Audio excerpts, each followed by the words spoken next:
मैं आज दसरा मैदान मैदास के बालाजी के पास में भजन कॉलोनी में मैं श्री ओम प्रकाश जी और श्री दीपक चंद जी के यहाँ आया हुआ हूँ। इनके यहाँ पर अभी 8-10 साल पहले से मैं इनके संपर्क में था।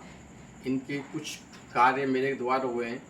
उनके जो काम करने के बाद में जो उनके रिजल्ट आए हैं वो स्वयं दीपक जी और ओम प्रकाश जी अपने इसके बारे में बताएंगे वो इनको क्या क्या बेनिफिट हुआ है।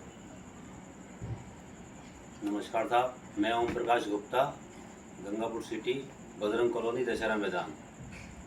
कौशल जी के संपर्क में आने से पहले अपने यहाँ पे एक छोटा मकान था और छोटा मकान होने के साथ साथ अपन के पास में जो धंधा था वो भी छोटा मोटा था।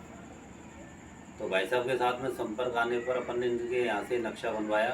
नक्शा बनवाने के बाद में अपन के यहाँ जो छोटी दुकान थी रेडीमेड की पटा बाज़ार के अंदर, पटा बाज़ार में जो दुकान थी वो छोटी दुकान थी अपनी रेडीमेड की। उसके बाद में अपन ने यहाँ पे भाई साहब के साथ में नक्शा बनवाने के बाद में यहाँ मैन्युफैक्चरिंग लाइन चालू की। मैन्युफैक्चरिंग लाइन चालू करने के बाद में धीरे धीरे काम बढ़ता गया।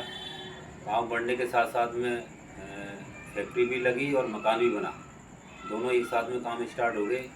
उसके बाद में एक दूसरी फैक्ट्री अपनी दशहरा मैदान में ही मैदास बालाजी के पीछे वहीं अपनी दूसरी फैक्ट्री स्टार्ट हो गई।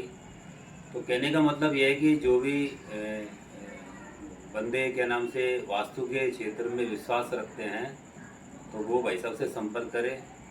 भाई साहब के द्वारा बनाया गया नक्शा केवल धंधे में ही प्रोग्रेस नहीं करता, अपितु कई तरह की बातें जो रहती है स्वास्थ्य के ऊपर भी है, पढ़ाई के ऊपर भी है, या फिर और भी कई तकलीफ होती है। तो वास्तु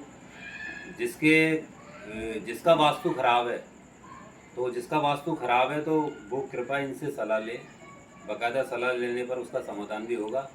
क्योंकि मैंने क्या है इनके द्वारा मेरा तो इन्होंने काम किया ही है, इसके अलावा अपने रिलेटिव को भी मैंने क्या नाम से इनको दिखवाया मकान को। तो इन्होंने क्या उन मकानों को चेक किया, उनको नोटिस किया, उसके बाद उनकी ड्राइंग बनाई। ड्राइंग बनाने के बाद भी उनको इस क्षेत्र में फ़ायदा मिला। तो मेरा तो केवल ये मानना है कि जो भी कैंडिडेट इस चीज़ को सुन रहे हैं या समझ रहे हैं या देख रहे हैं, तो वो जब भी कोई मकान बनाए अपना तो केवल वास्तु के द्वारा ही सलाह लेकर उस मकान को बनाए, जिससे कि क्या किसी भी कार्य में आपको बाधा नहीं होगी और उसके साथ साथ में आपका जीवन सुख में चलेगा। यही मैं आपसे कहना चाहता हूँ।